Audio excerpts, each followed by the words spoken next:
Hello, mambo vipi? Karibu kwenye Fashion Tips na Roseman Ferry. Na leo nitakufundisha namna tofauti ya kufunga mtandio wako. Tukianza na style ya kwanza ambayo imezoeleka na watu wengi, ni rahisi lakini pia ni ya stara kabisa. Unafunga namna hiyo. Hii inakava nywele zote, hapo unaweza ukachomeka pini na muonekano wako unakuwa tayari. Lakini tunayo hii ya pili ambayo ni ya kutwist, unarudisha kwa nyuma, unatenga pande mbili.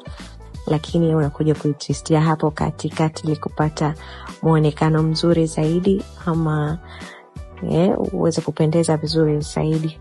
Una twist hapo mtandio wako namna hiyo, alafu kishamaliza unautenga kwa upande mmoja. Kama hivyo hapo unavyoona nimetenga pande moja, alafu unachomeka ile baki kwa nyuma. Muonekano mzuri kabisa, pendeza vizuri kabisa.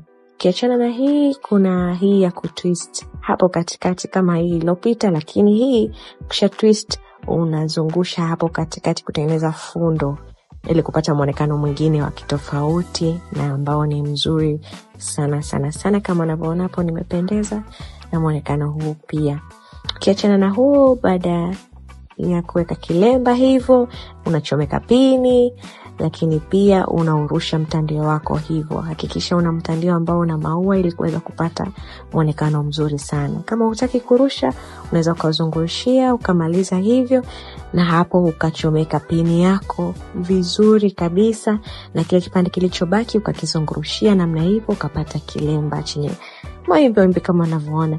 Lakini huu muonekano wa mwisho ambao mimi naupenda sana ni huu ambao nimehakikisha masikio yangu yametoa nje, hereni zinaonekana, nimetupia hapo. Unaweza kuchomeka pini lakini msipendelee, kisha naweka vizuri kabisa ili uweze kuonekana vizuri. Tena nimeshapendeza. Bye.